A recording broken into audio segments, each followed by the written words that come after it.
Că sunt foarte puține persoane în ziua de astăzi care nu au făcut niciun fel de dezvoltare personală sau care au absolut zero interes pentru creșterea personală. Mă rog, poate există pe undeva, dar clar nu sunt aici. Ce vreau să spun este că inevitabil, când lucrezi o perioadă de timp cu tine, sau poate că nu lucrezi efectiv, poate ai citit doar cărți, poate ai ascultat doar niște podcasturi și asta te-a ajutat să înțelegi tiparele, traumele, mecanismele tale interioare. Știi ce reacționează și cum reacționează în tine, știi ce ai avea nevoie să faci diferit și totuși viața pare că nu schimbă ritmul niciun fel sau măcar în felul în care crezi tu că se va schimba. Și poate chiar înțelegi ce ar trebui să faci sau ce atitudine ar trebui să ai, dar nu reușești să aplici. Știi ce ai de făcut, dar simți că te blochează ceva. Parcă există o forță în tine care te trage înapoi. Eu sunt Andreea Francisc și bine ai venit la tema săptămânii. În fiecare săptămână vorbim aici despre anumite teme care mie mi se pare interesante și care eu cred că te vor ajuta să te cunoști un pic mai bine și chiar să-ți arate o nouă perspectivă asupra vieții și poate chiar să te ducă pe o direcție mai bună în care îți dorești tu să te îndrepți. Astăzi vreau să vorbim despre ceva care mie mi-a schimbat complet perspectiva asupra acestei lupte interioare de a te vindeca, de a manifesta lucruri, de a te transforma în acea variantă a ta pe care tu o percepi mai înaltă. Este o luptă cu care eu sunt sau mă rog, am fost foarte mulți ani. Ce am înțeles și a fost ca o eliberare pentru mine și mi-a dat voie să mă relaxez puțin din goana asta a mea către mai bine, mai, știu eu, mai frumos, a fost înțelegerea că mintea mea poate înțelege într-o clipă, însă corpul are nevoie de timp pentru a ajunge acolo. Iar între astea două apare un spațiu, ca un gol, ca un vid. Există un spațiu în care oamenii și eu am crezut că mă autosabotez. Dar de multe ori nu este autosabotaj. Este pur și simplu corpul care încă nu se simte în siguranță să susțină schimbarea pe care eu mi-o doresc. Mulți dintre noi am fost învățați că schimbarea apare atunci când înțelegem ceva. Dacă înțeleg de ce mă comport într-un anumit fel, mă voi schimba. Dacă identific credința limitativă, mă voi schimba. Dacă înlocuiesc gândurile negative cu unele pozitive, clar o să mă schimb. Există un adevăr în toate astea, dar nu este întregul adevăr, pentru că transformarea nu este doar un proces mental. Este un proces biologic, este și un proces emoțional, este și un proces somatic. Schimbarea cu adevărat se întâmplă în corp. Corpul trebuie să participe la schimbare. Și am înțeles că acest corp al nostru este cel care ne susține absolut tot ceea ce trăim în această viață. Viața noastră pe care o trăim se întâmplă de fapt în corp și că în el se întâmplă miracolul vieții. Că nu este doar o carcasă, nu este doar un vehicul care mă duce pe mine prin viață, din punctul A în punctul B. Și nu este deloc ceva ce pe mine mă împiedică în evoluția mea. Din contră, corpul meu decodifică toată informația care vine spre mine în fiecare milisecundă. Și că fără corp eu nu aș fi complet pierdută pe planetă. Și că dacă eu nu învăț să mă conectez în corp, să decid să-mi trăiesc corpul, nu o să se întâmple nicio schimbare în viața mea. Cea mai bună decizie pe care am luat-o eu la un moment dat a fost efectiv să învăț să-mi trăiesc corpul. Pentru că realitatea noastră nu este creată doar de ceea ce gândim, este creată și de ceea ce sistemul nostru nervos poate să susțină. Iar sistemul nervos este în corpul fizic, în toate terminațiile noastre nervoase care sunt răspândite în fiecare milimetru pătrat din corpul nostru. Și este foarte important să înțelegem, corpul nu funcționează pe baza logicii. Poți să înțelegi că ești valoroasă și în același timp să te simți mică în fața oamenilor. Poți să înțelegi că meriți iubire și totuși să te închizi atunci când cineva se apropie de tine. Poți să înțelegi că meriți succes și totuși să amâni să faci exact lucrurile care te-ar duce acolo. De ce? Pentru că sistemul nervos nu funcționează pe baza logicii, funcționează pe baza experienței concrete, aceea simțită. Unde? În corp. Corpul nu ascultă de ceea ce spui, el nu înțelege cuvinte. Sistemul nervos nu înțelege cuvinte. Corpul ascultă ceea ce a trăit. Iar dacă ani de zile a învățat că iubirea înseamnă durere, că succesul înseamnă respingere, că a te exprima înseamnă critică, El va continua să reacționeze în acord cu aceste experiențe și va încerca să te protejeze de această critică, de această respingere, de această durere. Prin asta el doar încearcă permanent să te protejeze. Manifestarea unei noi vieți, unei noi realități, manifestarea a ceea ce tu îți dorești să trăiești în viața asta nu se întâmplă doar printr-un act mental. În lumea manifestării se vorbește foarte mult despre gânduri, despre intenții, despre credințe, despre afirmații, despre vizualizare. Și clar, nu consider toate aceste lucruri greșite. Ele sunt baza oricărui proces de manifestare.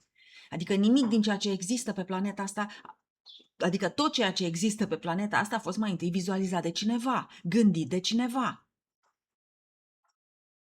Însă, este foarte important să înțelegi că afirmațiile, vizualizările sunt ca niște semințe plantate în corp. Și mulți oameni le folosesc înainte ca corpul lor să fie pregătit să le primească. Și aici apare frustrarea, pentru că și eu sunt în aceeași categorie. Oamenii repetă afirmații, vizualizează, fac exerciții și nu înțeleg de ce nu se întâmplă nimic și se supără, se frustrează și declară că sunt o prostie. Când în realitate, corpul nu poate să susțină energia noii realități, aceea pe care o afirmă și o vizualizează. Și poate că și tu, ca și mine, ai folosit tehnici de manifestare, vizualizări, afirmații, exerciții de schimbare a credințelor, poate ți-ai ars toate credințele limitative. Și poate ai avut senzația că nu se întâmplă absolut nimic, că toate afirmațiile păreau niște minciuni gogonate. Pentru că în interior apărea instantaneu tensiune, frică, îndoială, rezistență. Și chiar dacă ai vizualizat realități frumoase, corpul tău continuă să se simtă la fel, în contractat, în alertă, neîncrezător. Și tu crezi că nu faci nimic suficient sau că nu faci suficient, că nu repeți suficient, că nu crezi suficient, când de fapt problema este alta. Corpul nu era pregătit să primească ceea ce mintea ta încerca să creeze. Iar eu, când am început să lucrez cu părțile mele interioare, abia atunci când am început să le ascult fricile, abia atunci când am început să creez siguranță în corpul și în sistemul meu nervos, abia atunci am început să cobor din minte în corp. Și atunci s-a schimbat ceva cu adevărat.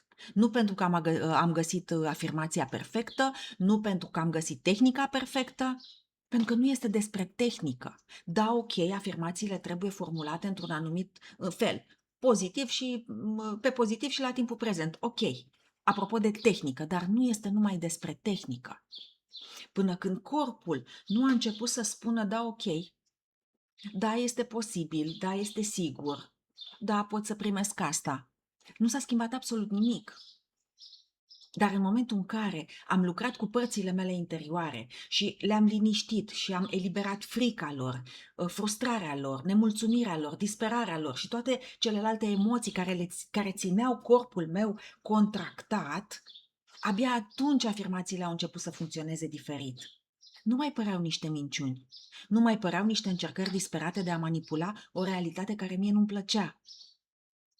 Abia atunci au început să se simtă adevărate. Pentru că au început, încet, să se așeze în corp. Un lucru foarte, foarte important pe care l-am învățat din abordările somatice este că trauma nu este evenimentul.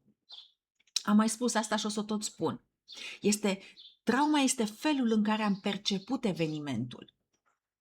Și vine din faptul că nu am putut gestiona intensitatea emoțională a evenimentului. Trauma este ceea ce a rămas blocat în corp după eveniment. Energia care nu a fost exprimată, frica care nu a fost procesată, înghețul acela care a rămas activ în mine și corpul continuă să consume energie pentru a menține acele mecanisme. Și până când o parte din această energie nu este eliberată, nu se va schimba nimic. Pentru că sistemul nostru nervos este foarte ocupat să mențină supraviețuirea. Să rămână.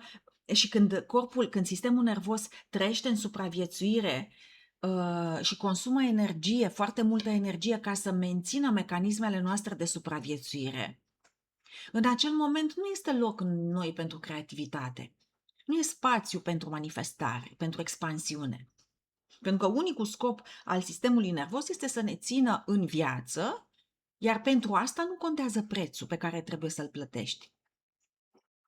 Pentru sistemul nervos nu contează prețul, contează ca tu să fii în viață. Iar pentru asta toate energiile tale sunt mobilizate pentru supraviețuire. Deci, în esență, noi nu manifestăm din ceea ce vrem, și știu că poate suna surprinzător pentru unii dintre voi, unele dintre voi, dar de cele mai multe ori noi nu manifestăm ceea ce ne dorim. Noi manifestăm din ceea ce sistemul nostru nervos poate să conțină. Și ce poate să conțină sistemul nostru nervos? Ceea ce consideră familiar. Dacă lipsa era familiară, este familiară, corpul se va întoarce în lipsă. Dacă sacrificiul este familiar, pentru că așa l-am văzut la mama, la tata, la bunici, atunci corpul se va întoarce către sacrificiu. Dacă respingerea este familiară, pentru că copilul meu interior, părțile mele copii, au înțeles că că orice ar face sunt respinse, că mama respinge, tata îl respinge, atunci corpul se va întoarce către respingere. Nu pentru că își dorește neapărat asta, ci pentru că familiarul înseamnă siguranță. Necunoscutul înseamnă pericol. Și aici începe adevărata muncă.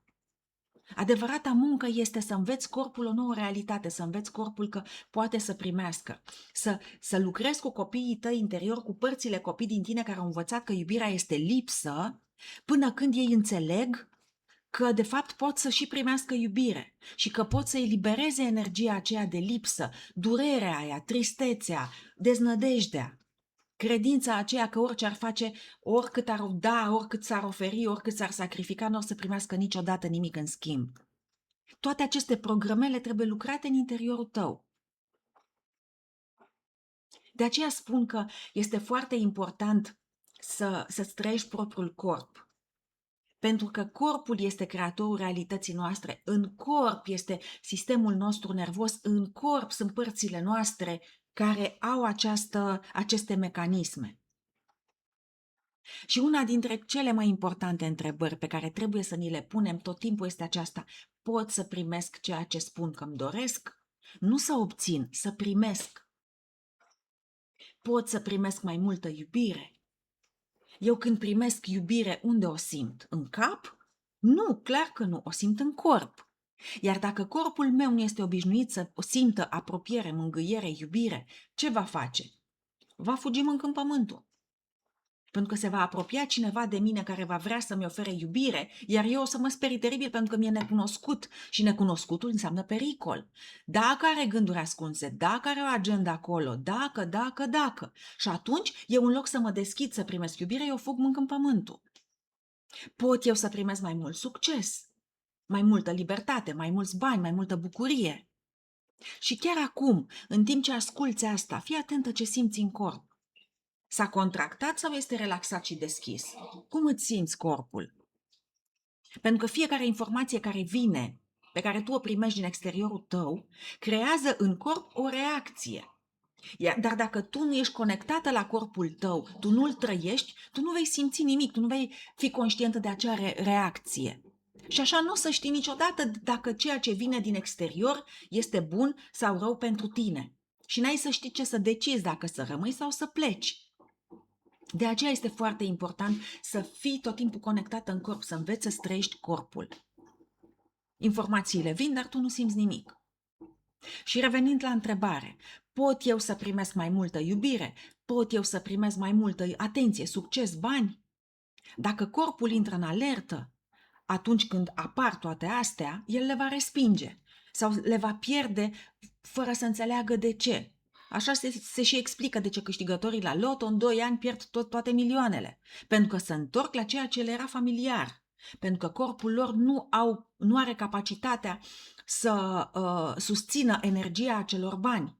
Și implicit tot ce vine la pachet cu banii, vizibilitate, responsabilitate și așa mai departe.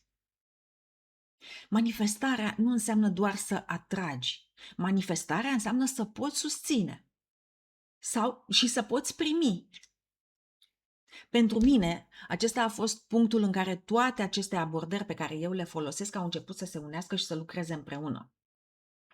Aici lucrează împreună Internal Family Systems, lucru sistemic, lucru somatic, tehnicile de manifestare, toate merg împreună și se susțin și se ajută una pe alta.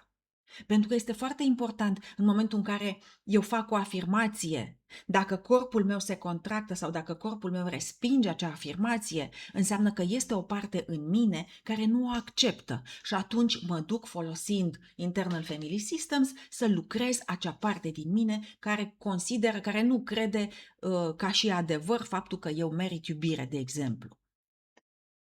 Manifestarea m-a învățat despre direcție, despre intenție, despre posibilitate. Îți dă foarte multe, te învață, îți deschide mintea și afli, de exemplu, la un moment dat, în punct în viața mea, am înțeles că ar trebui să simt că merit abundență și iubire, de exemplu. Încă nu o simt, mi se pare străină, chiar o resping, dar am înțeles, ok, eu nu trebuie să-mi duc crucea toată viața. Eu pot să o dau la o parte și să mă deschid să primesc iubire și abundență. Și inclusiv, asta spun că manifestarea, tehnicile de manifestare deschid mintea. Deschid mintea și mă ajută să mă duc spre o direcție. Internal Family System m-a învățat să-mi ascult părțile, care se temeau de acele posibilități. Să înțeleg protectorii, să înțeleg fricile, să înțeleg conflictele mele interioare. Iar lucrul somatic m-a învățat să creez suficientă siguranță în corp pentru ca schimbarea să poată fi trăită, nu doar gândită. Și atunci am înțeles esențialul, că nu trebuie să aleg între manifestare și lucru cu corpul, nu trebuie să aleg între afirmații și vindecare, nu trebuie să aleg între intenție și sistemul meu nervos. Ele nu se exclud, ele se completează. Ele singure nu aduc întotdeauna efectele pe care noi ni le dorim, dar combinate, lucrate împreună, ele fac minuni în viața noastră. Și atunci când vorbim despre programe limitative, mulți oameni se gândesc la convingeri. Dar programele nu sunt doar gânduri. Ele sunt stocate ca și tensiuni, ca posturi corporale, ca reacții automate, unde în corp, ca modele de respirație, ca niveluri cronice de activare. Poate observi că îți ții respirația fără să realizezi. Poate observi că stai tot timpul cu maxilarul încleștat, cu umerii, cu abdomenul, cu pieptul, încordate. Acestea nu sunt doar senzații fizice. De foarte multe ori ele reprezintă energia unor experiențe care nu au fost complet procesate. Corpul ține ceea ce nu a avut voie să exprime. Ține frica, ține furia, ține durerea, neputința, vinovăția, ține rușinea. Iar până când aceste încărcături nu sunt descărcate, corpul nu poate să susțină o nouă realitate. N-ai cum, când corpul este ca un bolovan, ca o piatră, n-ai cum, trebuie relaxare. Ca să primești, ca femeie, ca să primești, să te relaxezi, să-ți dai voie să te așezi pe spătarul scaunului și să primești, să respiri. Respirația să meargă de sus în jos, până în cea mai de jos parte a abdomenului. Ori când ești contractat, respirația este scurtă. Când reușim să facem curat în corpul nostru, adică să eliberăm energiile grele care ne țin pe loc, energiile stocate din evenimentele astea grele din trecut, atunci afirmațiile și vizualizările noastre au unde să se așeze. Și îți mai spun un lucru, când corpul este curat, nici nu ai nevoie de atâtea afirmații și vizualizări. Este suficient să te decizi despre cum vrei să fie viața ta. Dacă simți că ai înțeles foarte multe lucruri și totuși viața ta nu se schimbă, cel puțin în ritmul în care tu ai sperat, este important să înțelegi că nu mai ai nevoie de încă o tehnică.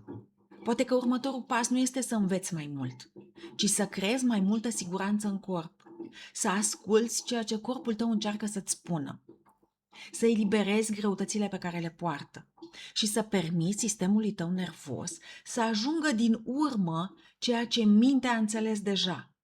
Pentru că afirmațiile funcționează, vizualizările funcționează, intențiile funcționează. dar funcționează atunci când corpul spune da la ceea ce tu afirmi. Iar în momentul în care mintea și corpul încep să vorbească aceeași limbă, schimbarea nu mai este un efort, devine o stare și din acea stare începe să se reorganizeze întreaga ta realitate. Pentru că a înțeles în sfârșit corpul a înțeles în sfârșit ceea ce mintea voia să-i spună. Corpul în sfârșit a ajuns și el acolo. Și înainte să închidem, vreau să te invit la un mic experiment, pentru doar câteva secunde. Oprește-te din a încerca să repari ceva în tine. Oprește-te din a te întreba ce mai trebuie să înveți, ce curs să mai faci, ce afirmație să mai repeți. Și pur și simplu întreabă-te cum se simte corpul meu acum. Atât. Fără să schimbi nimic, fără să corectezi nimic, fără să te grăbești nicăieri, doar observă. Poate că exact aici începe următoarea ta etapă. Următoarea etapă a călătoriei tale. Nu în mai mult efort, nu în mai mult control, ci într-o relație mai profundă cu tine însăți. Pentru că adevărul este că corpul tău nu este împotriva ta, el nu te sabotează. El nu încearcă să te țină pe loc. El a făcut tot ce a știut mai bine pentru a te ajuta să supraviețuiești. Dar poate că acum a venit momentul să înveți ceva nou, corpul tău să învețe ceva nou, că nu mai este nevoie doar să supraviețuiești. Că ești în siguranță, că este sigur să trăiești, să iubești, să primești, că este sigur să devii persoana care ai vrut întotdeauna să fii, sau poate știu că sună pompos, care ai fost menită întotdeauna să fii. Și cine este această persoană care ai fost menită tu întotdeauna să fii? Este acea persoană, acea tu care este eliberată de toate greutățile, de toate durerile, de toate experiențele grele din trecut, care au lăsat niște urme adânci și care cară în spate niște poveri care deja nu-i mai aparțin.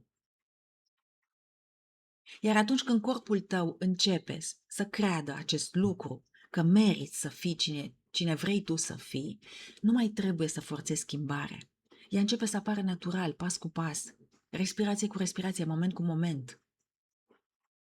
Iar dacă acest video a rezonat cu tine, te rog să-mi spui în comentarii care este lucrul pe care mintea ta îl înțelege deja, dar corpul tău încă învață să-l creadă. Îți mulțumesc că ai fost aici. Ne vedem la următorul videoclip. Și până atunci ai grijă de mintea ta, dar mai ales ai grijă de corpul care încearcă zi de zi să ajungă din urmă adevărul pe care sufletul tău îl știe deja.